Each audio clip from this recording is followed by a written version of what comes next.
ATM of America offers a wide range of services nationwide, including processing, full ATM placement, parts, and more. Do not hesitate to contact us at 866-528-6462 or visit our website at atmofamerica.com. On this video, we're going to demonstrate on how to clear a bill jam on a Hewison 1K machine. Beneath here, there's a thumb screw. If you can see right here, you unscrew it and then pull this tray out. It comes all the way out towards you. And as you can see, there's a bill stuck there.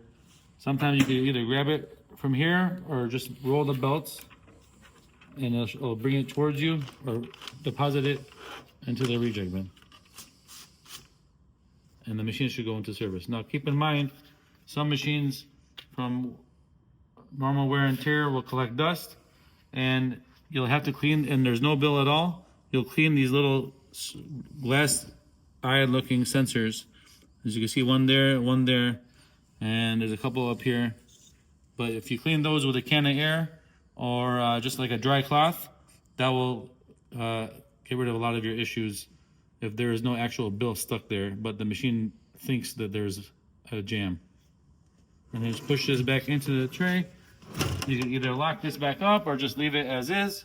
If you lock it back up, just rescrew that little thumb screw, close your safe door, and you're back in business.